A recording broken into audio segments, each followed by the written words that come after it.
하나님 말씀 보겠습니다. 구약성경 스가랴서 4장 1절에서 14절까지의 말씀을 함께 보시겠습니다. 구약성경 스가랴서 4장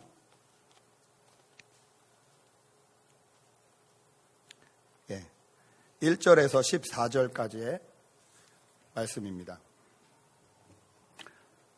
스가랴서 4장 1절에서 14절까지의 말씀, 구약성경으로는 1500페이지 정도에 있는 것 같은데요. 스가랴서 4장 1절에서 14절까지의 말씀을 저와 여러분이 가지신 성경으로 교독하시겠습니다.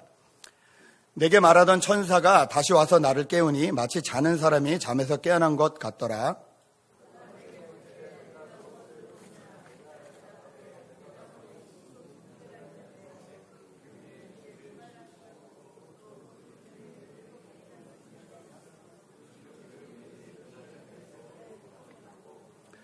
그 등잔대 곁에 두 감람나무가 있는데 하나는 그 기름 그릇 오른쪽에 있고 하나는 그 왼쪽에 있나이다 하고,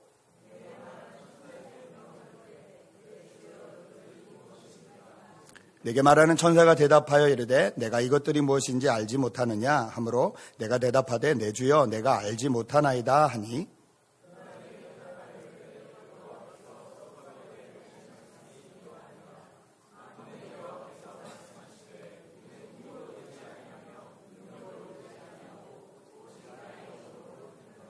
근사는 내가 무엇이냐? 내가 스룹바벨 앞에서 평지가 되리라. 그가 머릿돌을 내려놓을 때 무리가 외치기를 은총이 그에게 있을지어다 하리라 하셨고, 스룹바벨의 손이 이 성전의 기초를 놓았은즉 그의 손이 또한 그 일을 마치리라 하셨나니 만군의 여호와께서 나를 너희에게 보내신 줄을 내가 알리라 하셨느니라.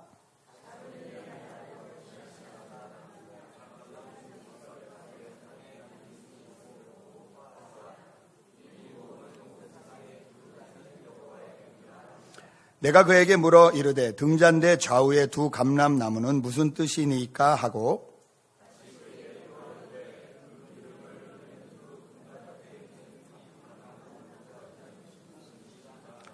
그가 내게 대답하여 이르되 내가 이것이 무엇인지 알지 못하느냐 하는지라. 내가 대답하되 내 주여 알지 못하나이다 하니, 이르되 이는 기름 부음 받은 자 둘이니 온 세상에 주 앞에 서 있는 자니라 하더라.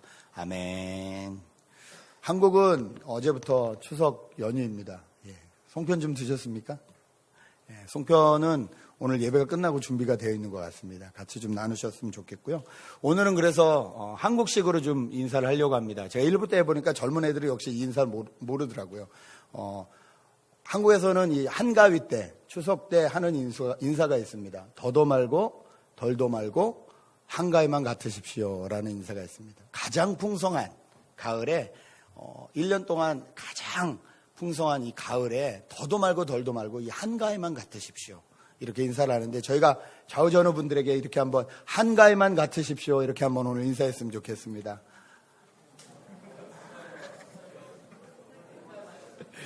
이게 무슨 말인지 뜻을 알지 못해서. 그럼 추석에 좀 이렇게 주변 분들에게 또 한국에 계신 우리 가족들에게 인사를 좀 하셨는지 모르겠습니다. 저도 이렇게 카톡이나 이런 걸로 인사를 했는데 왠지 모르게 이런 명절이면 더 한국을 가고 싶은 것 같아요. 고향 생각도 나고 그런 생각들이 있는 것 같습니다. 제가 올 봄에 한국에 갔다가 한국에 가면 꼭 가고 싶은 곳들이 있잖아요. 근데 그 가고 싶은 곳 중에서 한 군데가 뭐냐면 제 신앙이 이제 이 자리 잡기 시작했던 고등학교 때 다녔던 교회 근처를 가고 싶었습니다. 저는 이제 면목동, 중곡동이라는 그 동네에 살았는데 그 면목동에 있는 교회를 가고 싶었어요. 근데 시간이 돼서 가진 못했는데 다행히 20년 만에 그때 신앙생활을 같이 했던 친구들을 만났습니다. 그래서 소식을 들어보니까 다 바뀌었다는 거예요. 그 동네가 다 바뀌고 교회 하나 남아있다. 교회 그 벽과 교회 하나 남아있다. 저희 교회가 시장길을 쭉 통과해서 가기 때문에 이게 참 유혹이 대단했습니다. 갈 때 올 때. 일단 갈 때는 이걸 먹고 들어갈 것이냐 말 것이냐, 헌금을 여기서 쓸 것이냐 말 것이냐에 대한 유혹이 항상 있었고, 끝나고 나면 무조건 모이는 분식점이 있었습니다. 거기서 만두도 먹고 떡볶이도 먹고 이렇게 생활을 했는데 친구들한테 물어봤더니 다 허물어지고 아파트 단지도 쓰고 그래서 남은 게 하나도 없다. 그 얘기를 들으니까 더 이상 저 동네를 갈 일이 없겠구나 이런 생각이 들더라고요. 저희는 지금 하나님 나라와 예수 그리스도의 복음이라는 관점으로 성경을 시대별로 시간별로 쭉 연대기로 보고 있습니다. 하나님의 백성이 망했습니다. 솔로몬 성전이 무너졌습니다. 하나님의 말씀대로 70년간 포로로 갔습니다. 처음 포로로 끌고 간 나라는 바벨론이라는 나라였는데 그 바벨론이라는 나라도 망해서 메데바사라고 말하는 지금 우리가 아는 역사로는 페르시아라고 말하는 왕국으로 정권이 바뀌었습니다. 여전히 포로 생활 가운데 있었습니다.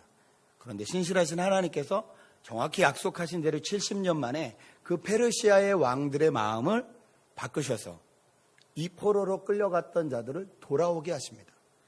돌아오는데 끌려갈 때 세 번에 끌려갔듯이 1차, 2차, 3차에 사람들이 끌려갔듯이 돌아올 때도 1차, 1차, 3차로 돌아오게 하십니다. 망설이는 분들도 있었겠죠. 이미 거기서 국제 결혼을 하고 여러 가지 터를 잡고 하나님이 그렇게 살려고 하셨기 때문에 예레미야에서 그렇게 살고 있어서 다시 쉽게 고향으로 돌아오시지 못하는 분들도 계셨을 겁니다. 그렇죠? 그렇게 70년 만에 돌아와서 고향 땅을 보니 이미 이 땅은 내 고향이긴 한데 내가 살던 땅은 아닙니다. 이미 사마리아인들이 거의 대부분 그 땅을 차지하고 살고 있었습니다. 1년, 2년도 아니고 10년, 20년도 아니고 70년이나 세월이 흘렀으니까요. 당연히 다 바뀌었겠죠. 뿐만 아니라 그 땅을 다스리던 사람들은 페르시아로부터 월급을 받고 그 땅에 나와 있는 파견되어 있는 사람들이 정권이나 모든 걸 잡고 있습니다. 이 사람들도 왕이 어쩔 수 없이 이 포로들을 귀환시킨다니까 귀환시키나 보다 했지만 골치가 아픕니다. 왜냐하면 있던 사람들도 다스리기 힘든데 더 많은 사람들이 와가지고 이제 자기가 할 일들이 늘어났잖아요. 그래서 돌아온 포로에 대해서 전혀 따뜻한 눈길이 없습니다. 니놈들이 와서 도대체 뭘 하려고 하냐라는 눈길로 쳐다봅니다. 어렸을 때 바벨론으로 끌려가기 전에 솔로몬의 화려한 성전을 보았던 사람들이 있었습니다. 그 사람들이 끌려가서 하나님의 은혜로 장수를 해서 70년이 지나고 다시 고향 땅을 밟는 놀라운 일이 일어났습니다. 그런데 돌아와 보니 그 찬란하던 솔로몬 성전은 다 무너지고 아무것도 없습니다. 하나님의 은혜로 두 번째 성전인 스룹바벨 성전이라는 성전을 페르시아가 돈도 대주고 사람도 대주고 해가지고 짓긴 하는데 솔로몬 성전하고는 비교가 되지 않습니다. 그러니 그 노인들의 눈에는 우리나라의 찬란했던 시간들이 다 없어진 거예요. 완전히 망해가는 거예요. 이 시간이 지날수록 나라가 발전하고 이런 모습을 봐야 기분이 좋을 텐데 70년 만에 돌아왔더니 폐허인 거예요. 성전을 짓는다고 사람들이 막 하는데 옛날 성전을 기억하던 사람들 눈에는 이게 무슨 도대체 성전이냐. 이런 어려움에 있는 상황 가운데 하나님께서 이 스가랴를 통해서 그리고 동시대의 학개를 통해서 에스라를 통해서 또 왕비로 불림받은 에스더를 통해서 또 이 성경으로 순서해 보면 저 앞에 역사서에 붙어 있지만 느헤미야를 통해서 하나님의 성전을 다시 건축하라는 말씀을 해주십니다. 이것이 지금 저희가 알고 있는 이 연대기적인 순서입니다. 다시 포로로 갔다가 돌아와서 하나님의 성전을 짓는 과정 가운데 일어난 일들. 이때에 이 스가랴가 환상을 봅니다. 성경에 환상에 대한 책들이 많이 있죠. 다니엘도 있고요. 그렇죠. 에스겔도 있고 스가랴도 있고 신약 성경에 가면 저기 요한계시록도 있습니다. 우리가 이해할 수 없는 것들이 많았죠. 우주선처럼 보이는 바퀴들이 막 있고 눈이 있고 오늘도 7눈이 나오는데요. 눈이 있고 도대체 이건 무슨 말씀을 하는지 참 비유가 어렵고 힘든 말씀들이 계속 나오는데 오늘도 스가랴는 그 꿈을 환상을 봅니다. 하나님께서 이 스가랴의 환상을 통해서 무엇을 말씀하시려고 할까요? 조금만 더 역사를 살펴보면요. 아까 말씀드린 대로 70년 만에 돌아왔지만 또 재정적인 지원도 받았고 군사적인 지원도 받고 여러 가지 받았지만 이 돌아온 사람들에게 성전을 짓는 일은 결코 쉬운 일이 아니었습니다. 터를 잡고 있던 사마리아 사람들이 일단 방해를 했습니다.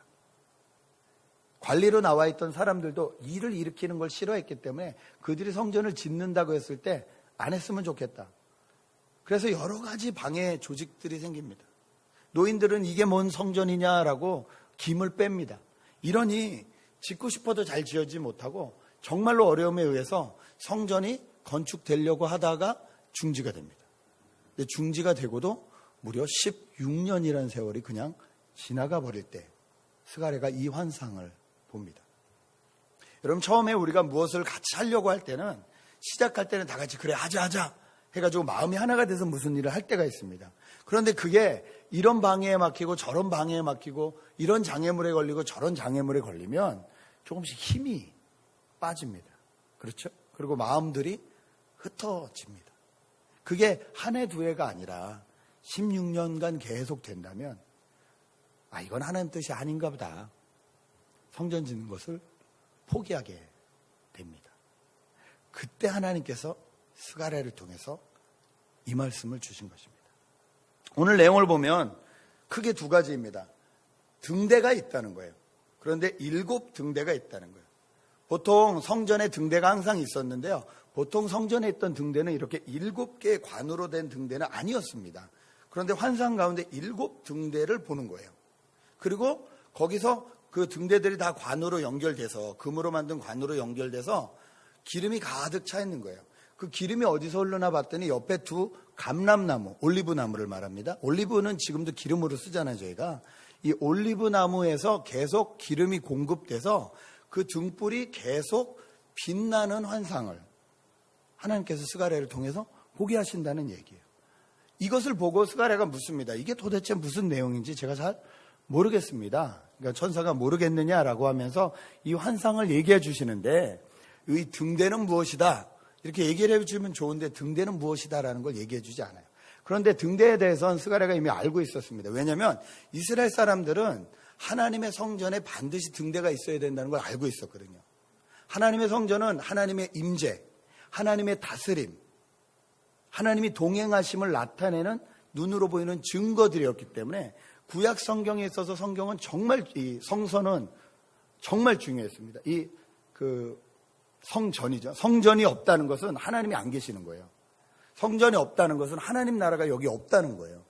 그랬기 때문에 다시 하나님도 성전을 세우라 말씀하셨고 세웠는데, 겉으로 세우는 성전뿐만이 문제가 아니라 그 안에 정말 있어야 될 것이 있어야 되는데, 그 중에 가장 대표적인 것이 이 등대라는 것입니다.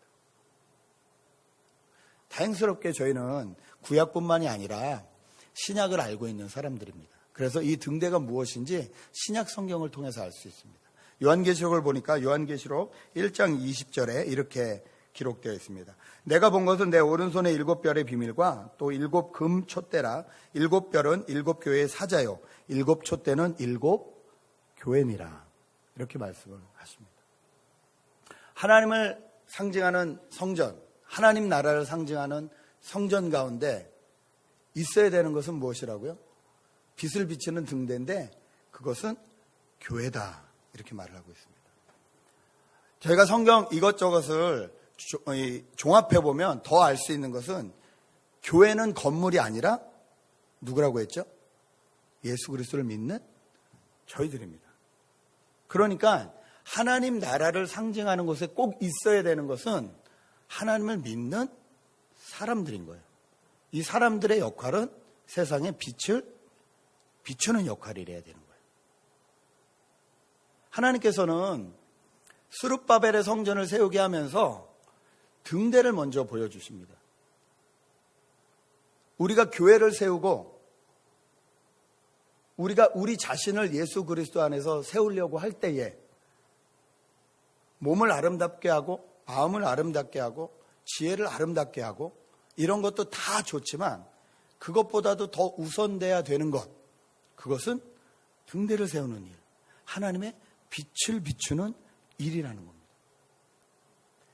아무리 교회가 멋져도, 아무리 우리가 그리스도인의 몸을 가지고 우리의 몸대로 또 하나님의 뜻을 따라서 살려고 해도 하나님이 말씀하시는 그 빛, 세상을 향한 하나님을 나타내는 그 빛이 우리 안에 비춰지지 않고 있다면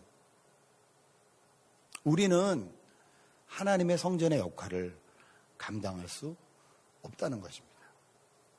그리고 두 감람나무가 무엇인지 해석을 해주는데, 두 감람나무는 기름 부음을 받은 두 사람이다, 이렇게 오늘 성경 마지막 구절에 해석을 해줍니다. 여기서 말하는 사람은 역사적으로는 스룹바벨과 여호수아입니다. 스룹바벨은 누구냐면요, 원래는 왕족이에요. 유다 쪽의 왕족인데 나라가 없어졌으니까 왕이 필요 없잖아요. 여러분, 아직도 우리나라 마지막 왕이 누군지 아시죠? 고종황제였는데 고종황제의 자녀들이 있을까요, 없을까요? 지금도 있죠. 근데 그분들을 우리가 왕족이라 불러드릴 수도 있지만 굳이 그렇게 말하지 않잖아요. 왜냐하면 나라가 없어졌기 때문에 그 왕족의 의미가 없는 거예요. 그 사람이 스룹바벨이 끌려갔었습니다. 당연히 처음에 끌려갔겠죠. 그러다가 하나님의 은혜로 정권이 바뀌면서 페르시아 왕이 이 사람을 이 유다 땅의 총독으로 임명해서 모든 이 백성들을 포로에서 풀려나는데 리더로 세워서 고향으로 보내준 사람이에요. 이 사람이 스룹바벨이거든요. 그리고 이 사람이 그러니까 정치적인 것을 담당을 했죠. 그 사람과 함께 항상 이스라엘에는 이 하나님께 예배드리는 제사장인 역할을 하는 사람이 있었잖아요. 그 사람의 이름이 여호수아입니다. 성경을 띄엄띄엄 읽으신 분들은 여호수아 하면 저 구약 앞쪽에 있는 그 여호수아, 모세 다음에 선지자로 이렇게 썼던 여호수아 생각하는데, 같은 이름 다른 사람, 얼마든지 있을 수 있는 같은 이름 다른 사람이에요. 그래서 이 두 사람이라는 건, 기름 부음 받은 두 사람이라는 건 역사적으로는 스룹바벨과 여호수아를 말합니다. 그런데 당시에 기름 부음을 받았다라는 것은 리더로 임명이 되었다라는 뜻이에요. 그 리더로 임명된 사람을 통해서 하나님께서 등불이 계속 비치게 하시겠다. 하나님의 빛이 세상에 계속 나타나게 하시겠다라는 거예요. 자, 그러면 이 두 사람의 이 감람나무 역할을 하는 두 사람도 신약 성경에 분명히 말하고 있을 것입니다. 말하고 있습니다.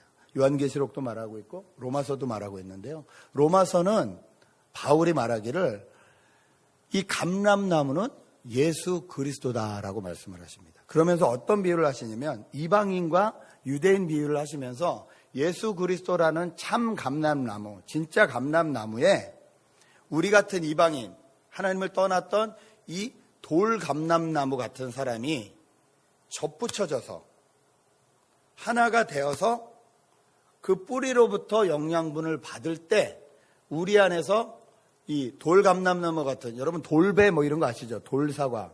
사과는 사과인데 먹을 수 없는 사과. 배는 배인데 먹을 수 없는 배. 그럴 때는 이제 진짜 좋은 배나무나 진짜 좋은 사과나무하고 접붙여 주잖아요. 그럼 열매가 제대로 나잖아요. 마찬가지로 하나님을 떠났던 우리가 하나님 앞에 돌아올 수 있는 방법은요, 참 감람나무 대신 예수 그리스도에 붙는 방법밖에 없다라고 접붙이는 원리를 로마서에서 설명하시면서 예수 그리스도가 참 감람나무다, 이렇게 표현을 해주십니다. 뿐만 아니라 신약성경 요한계시록에는요, 예수 그리스도가 또 감람나무라는 것을 표현하고 있습니다. 예수 그리스도가 감람나무 맞습니다. 왜냐하면 그 당시에 기름 부은 사람은 왕, 제사장, 선지자였는데 이 땅에 온전한 왕으로 오신 분은 예수 그리스도이시기 때문에 그렇습니다. 이 땅에 하나님과 우리를 연결해 줄 제사장의 역할을 100% 온전히 감당하실 수 있는 분은 예수 그리스도이시기 때문에 그렇습니다. 그렇다면 오늘 이 성경을 종합해 보면 등대가 있고 등대에 불이 계속 빛나야 되는데, 성전에서 그것이 빛나려면 감람나무로부터 계속 기름을 공급받아야 한다. 이것이 하나님의 등대 역할을 감당할 수 있는 유일한 방법이다. 이것을 저희가 지금 시대의 저에게 적용을 한다면, 하나님께서 우리를 교회로 부르셨고 우리를 세상의 빛으로, 세상을 밝힐 수 있는 등대로 부르셨는데, 우리가 계속 세상에서 등대의 역할을 하고 빛의 역할을 감당할 수 있는 방법은 우리에게 끊임없이 기름을 부어주시는 예수 그리스도, 그리고 성령님 안에 붙어 있어야 가능하다는 말씀입니다. 이 당시에 스룹바벨은, 이스라엘 백성들은 어떻게 하면 좀 정치적으로 힘을 더 얻어서 이 성전을 지어볼 수 있을까 생각했습니다. 또 어떻게 하면 자기들의 능력으로 이 방해꾼들을 좀 물리치고 성전을 지어볼 수 있을까 생각했습니다. 그런데 안 됐습니다. 오히려 노력하면 노력할수록 골은 깊어졌고 16년 동안 아예 성전이 공사를 못하게 되었습니다. 전 이 말씀을 바라보면서 제 자신을 또 바라보게 되었습니다. 이번 주에도 마찬가지였는데요. 잘하려고 하면 할수록, 노력하려고 하면 할수록 이게 잘 돼야 되는데 잘 되지 않는 제 모습을 바라봤습니다. 10월쯤 되면 교단에서 1년 동안 어떻게 사역을 했는지 이제 사역 보고서를 이렇게 요청을 합니다. 매달 내는 보고서가 있는데요. 매달 내는 보고서와 함께 이 토탈로 내는 보고서가 있어요. 그 보고서를 내고 그 보고서에 의해서 평가를 받고 그것에 의해서 후원도 받기도 하고 못 받기도 하고 여러 가지 또 제가 멘토들을 만나서 이렇게 1년 동안 어떻게 사역했는지를 다 보고하고 심사하고 하는 어떤 좀 이렇게 감사받는 듯한 그런 시간들이 있습니다. 근데 보고서를 내라고 연락이 와서 지난 1년 동안의 우리 교회 통계들을 좀 쫙 뽑아봤어요. 쭉 뽑아봤는데 작년 거와 비교가 이렇게 돼 있거든요. 근데 저희 교회가 평균 출석이 한 65명 정도입니다. 뭐 거기서 왔다 갔다. 등록이. 그리고 평균 예배 출석은 60명 왔다 갔다 해요. 근데 작년에도 보니까 67명 정원에 60명 왔다 갔다 했더라고요. 요번에도 보니까 통계로 보니까 뭐 그 멤버로는 계신데 못 나오시고 뭐 여러 가지 일이 있었죠. 또 이사를 가시고 해서 떠나신 분들도 있었지만 보니까 65명 제적에 60명 왔다 갔다. 작년에는 침례를 4분이 받으셨고 올해는 침례를 3분이 받으셨더라고요. 요거를 보고서를 딱 내면 보고를 보시는 분은 하나도 잘하지 않았네. 오히려 마이너스가 됐네. 돈 대줘도 별 소용이 없겠네. 숫자로만 보니까요. 그분들은 뭐 저희 교회에서 하나하나 감사할 수 없잖아요. 제가 그 보고서를 적는데 마음이 무거운 거예요.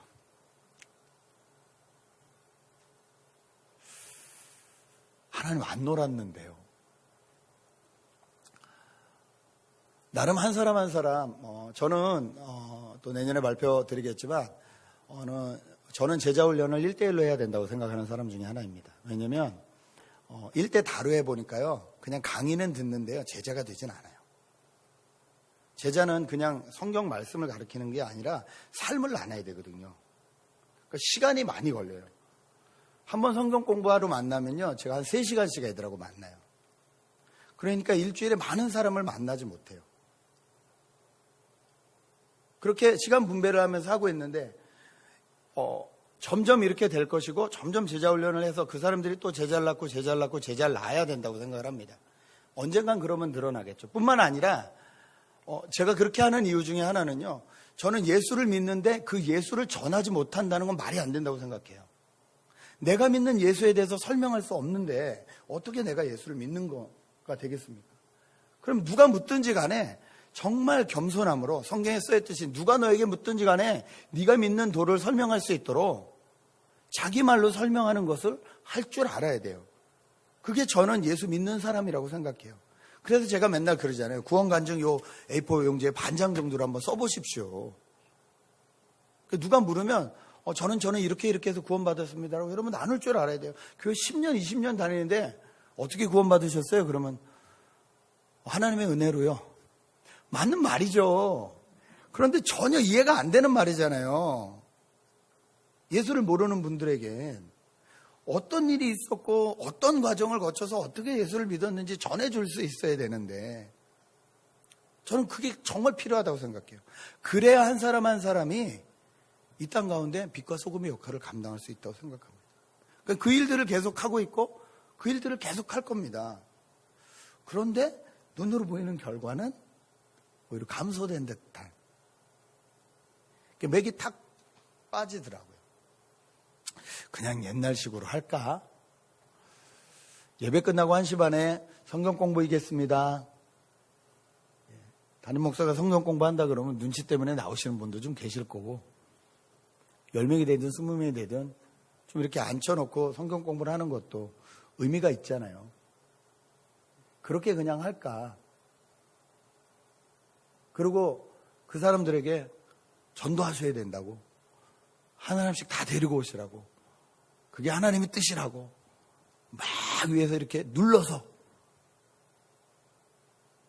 교회만 오면 부담감이 되고, 목사 얼굴만 보면 전도해야 되는데 또 전도하라는 소리 들을 텐데, 조마조마한 마음으로, 죄 지은 마음으로, 왠지 죄인 같은 마음으로, 하나님 앞에 죄인이 아니라 꼭 목사 앞에 죄인인 것처럼 그렇게 해야 되나? 그게 저한테는 쉽거든요. 그런데 오늘 하나님께서 본문을 통해서 6절, 7절에 저에게 그리고 여러분에게 이렇게 말씀을 하십니다. 6절, 7절을 함께 보시겠습니다. 그가 내게 대답하여 이르되 여호와께서 스룹바벨에게 하신 말씀이 이러하니라. 만군의 여호와께서 말씀하시되 이는 힘으로 되지 아니하며 능으로 되지 아니하고 오직 나의 영으로 되느니라. 큰 산아 내가 무엇이냐? 내가 스룹바벨 앞에서 평지가 되리라. 그가 머릿돌을 놓을 때에 무리가 외치기를 은총은총 그에게 있을지어다 하리라 하셨고, 여호와의 말씀이 또 내게 임하여 이르시되 스룹바벨의 손이 이 성전의 기초를 놓았은즉 그의 손이 또한 이 일을 마치리라 하셨나니 만군의 여호와께서 나를 너에게 보내신 줄을 내가 알리라 하셨느니라. 사람의 힘으로도 안 되고 사람의 능으로도 안 된다는 겁니다. 누가 하셔야 된다고요? 성령이 하셔야 된다는 거예요. 감사한 것은 하나님께서 스룹바벨을 통해서 기초를 놓게 하셨는데 그 스룹바벨을 통해서 완성되게 하시겠다는 거예요. 이것을 다시 저에게 적용해 보면 하나님이 저를 교회로 부르셨습니다. 이 세상을 향한 빛과 소금으로 부르셨습니다. 근데 그 역할이 안 되는 것 같습니다. 결과를 바라봐도 오히려 마이너스인 것 같습니다. 어둡습니다. 답답합니다. 그런데 그때 내 힘을 의지하지 말라는 거예요. 그때 내 능을, 내가 가지고 있는 스킬을, 내가 가지고 있는 지혜를 의지하지 말라는 거예요. 누구를 의지하라고요? 성령을 의지하라는 거예요. 그러면 내 눈앞에 보이는 큰 산과 같은 여러 가지 장애물들도 우리의 스룹바벨 대신 예수 그리스도 앞에, 기름 부음을 온전히 받으신 그 예수 그리스도 앞에 평지가 된다는 거예요. 힘도 아닌, 능도 아닌 오직 성령으로. 그렇구나. 성령을 의지해야지. 더 열심히 기도해야지. 더 열심히 성경 공부해야지. 더 열심히 1:1 제자훈련 해야지. 그렇게 마음을 먹고 토요일 아침에도 한 부부와 같이 성경 공부를 했습니다.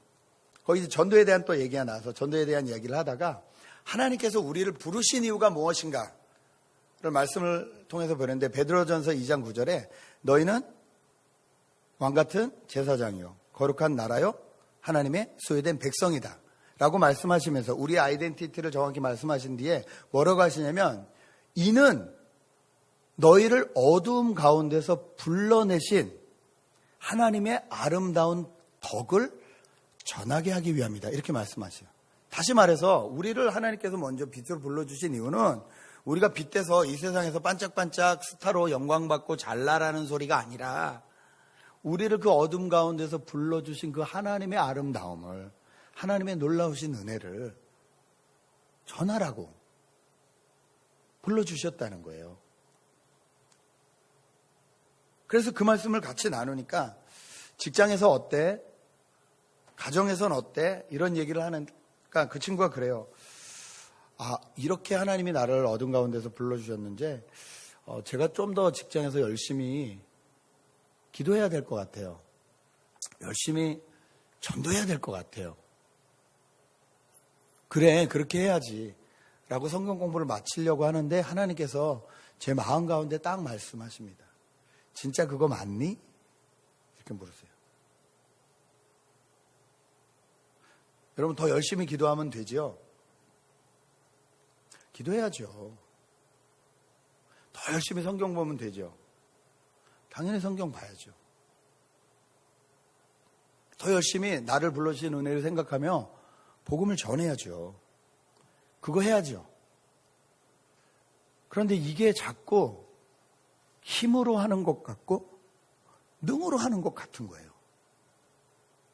여태 안 한 거 아니고 여태껏 했고 지금부터도 할 건데 힘으로 하는 것 같고 능으로 하는 것 같은 거예요. 그래서 다시 고민해서 하나님 앞에 기도했습니다. 하나님, 그러면 과연 성령으로 한다는 게 무엇입니까? 성령으로 한다는 것이 무엇입니까?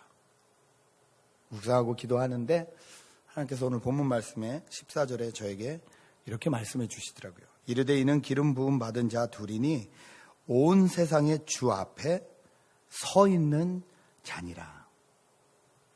온 세상의 주님 되신 하나님 앞에 서 있는 사람이다.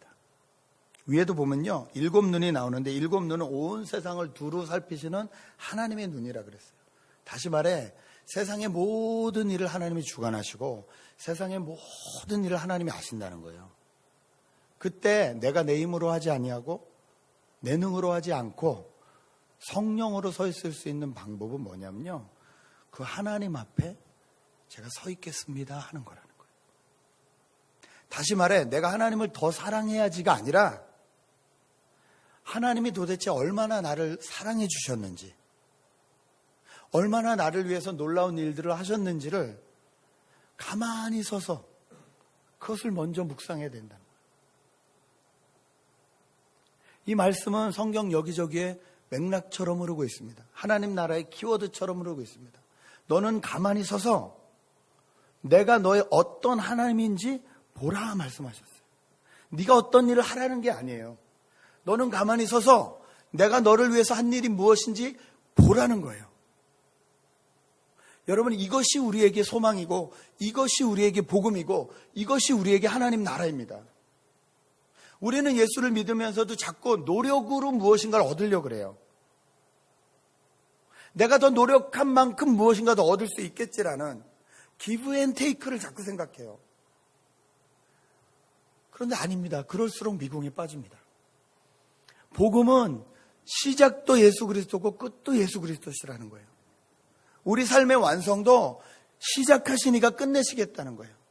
우리의 사역도 우리의 가정도 시작하시니가 끝내시겠다는 거예요. 우리는 그저 그분 앞에 서서 그분을 바라보면 된다는 거예요. 이것이 힘도 아니고 능도 아니고 오직 성령으로 행하는 방법이라는 거예요.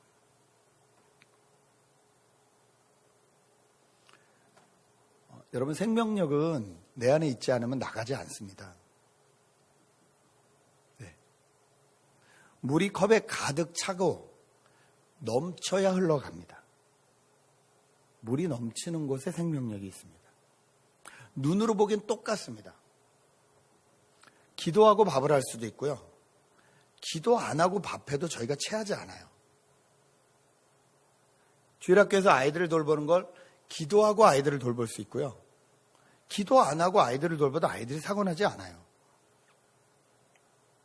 저희가 예배 드리는 건 기도하고 하나님 앞에 내 마음을 정말 온전히 하나님 앞에 서 있겠습니다라고 하는 것과 그냥 들어와서, 늦게 들어와서 그냥 이렇게 서 있는 것과 별 다르지 않는 것 같아요. 그런데 여러분, 시간이 흐르면 한 곳에서는 계속 생명력이 일어나고 다른 한 곳에서는 생명력이 일어나지 않습니다. 저는 예수 믿는 것은 사는 것이라고 생각합니다. 살아있는 것은 자라게 돼 있고요. 살아있는 것은 분명히 번식하게 돼 있고요. 살아있는 것은 생명력이 나눠지게 되어 있습니다. 우리의 삶 가운데, 우리의 한 주 생활 가운데, 우리의 직장 가운데, 우리의 학교 가운데, 우리의 직업 가운데, 우리의 물질 가운데, 우리의 결혼 가운데, 모든 것 가운데에 하나님의 살아계심이 나타나고 있지 않다면, 생명력들이 흘러가고 있지 않다면 어쩌면 저와 여러분은 힘으로 능으로 예수를 믿으면서도 아직 힘으로 능으로 하고 있는지도 모릅니다. 그런 우리를 향해서 주님은 말씀해 주십니다. 처음이고 끝이시며 처음부터 기름 부음 받은 자시고 우리의 이 몸된 성전을 완성해 주실 예수 그리스도와 성령 앞에, 그리고 그분을 세워주신 하나님 앞에 잠잠히 서 있으라는 것입니다. 그 사랑을 먼저 깨달으라는 것입니다. 여러분, 하나님이 여러분을 사랑하신다는 것을 믿으십니까?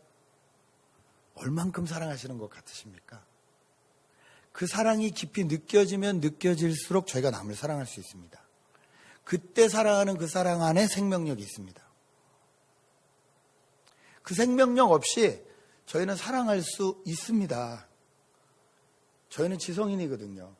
저희는 교육받은 사람들이거든요. 아이들처럼 유치하지 않거든요.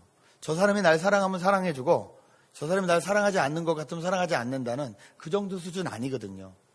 마음은 없어도 얼마든지 좋은 말과 얼마든지 좋은 행동을 해줄 수 있습니다. 그런데 그것으로 사람이 변화하지 않는다는 거예요.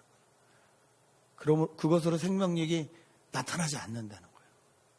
오히려 좀 거친 말을 해도 예수 그리스도처럼 어떨 때는 독사의 자식이라고도 말씀하셨고 혼내기도 하셨고, 그렇죠?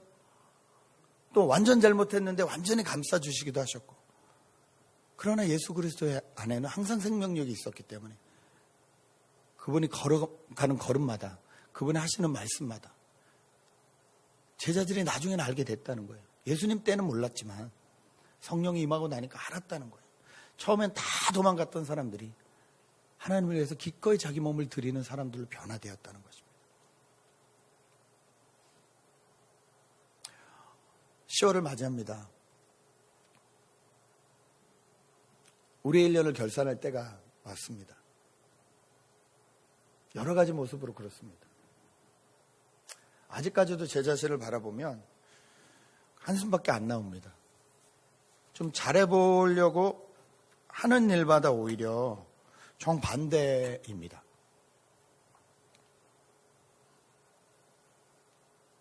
그래서 희망이 있습니다. 왜냐하면 영원한 희망은 저에게 없기 때문에 그렇습니다. 두 감람나무 대신 예수 그리스도에게 있으시기 때문에 그렇습니다. 저는 그분 앞에 서 있기만 하면 그분이 계속 생명의 기름을 부어주셔서 작을진 몰라도 끊임없는 그 빛이 저를 통해서 나갈 수 있기 때문입니다. 여러분, 이 예수 그리스도 믿으십시오. 내가 하나님을 사랑해야지라고 맘먹기 전에 하나님이 나를 얼마나 사랑하셨는지를 먼저 깊이 묵상하십시오. 하나님이 주시는 기름이 흘러넘치게 하십시오. 그리고 그것이 흘러넘칠 때 흘러넘치게 하시는 만큼, 나에게 주어진 만큼 가정에서, 직장에서, 사업에서, 자녀와의 관계에서, 부모에게 관계에서 그 빛을 비추시면 됩니다. 이 은혜가 10월에 저와 여러분에게 있으시길 주님의 이름으로 축복합니다. 같이 기도하겠습니다.